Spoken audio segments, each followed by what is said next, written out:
मनखे के समान कहे हावे गुरु बाबा, सादा झंडा एकर निशान कहे हावे गुरु घासिया। मनखे के समान कहे हावे गुरु बाबा, सादा झंडा एकर निशान बोले हावे गुरु घासिया। सत्य है मानव के आभूषण, सत्य ले बढ़ के नहीं है दूसर। सत्य है मानव के आभूषण, सत्य ले बढ़ के नहीं है दूसर। सादा सब ले ज्यादा गा जय सतनाम।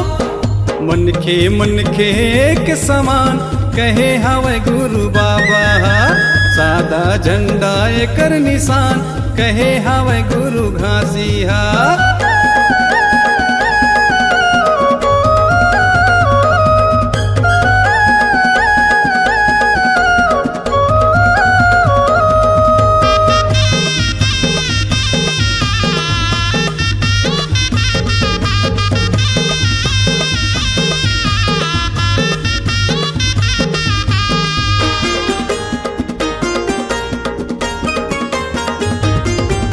सादा जीवन माँ जिंदगी सरल हो जाते, लालच औ क्रोध हा अपने च संगे लड़ाते।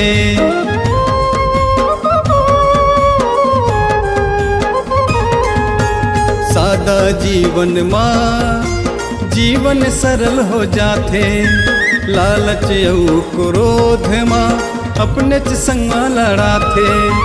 गलत के संगत छोड़ दे भैया, गिरैया है यहाँ नहीं है उठैया। गलत के संगत छोड़ दे भैया, गिरैया है यहाँ नहीं है उठैया। समझ ले मोरे भाखला जय सतनाम। मनखे के समान कहे हावे गुरु बाबा, सादा झंडा एकर निशान कहे हावे गुरु घासिया।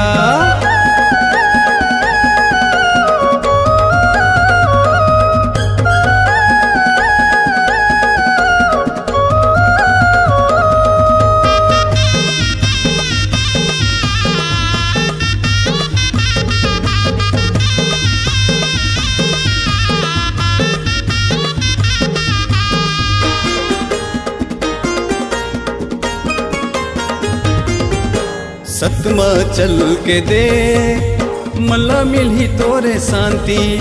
सबो हवन भाई भाई नहीं है कोनो जाति पाती।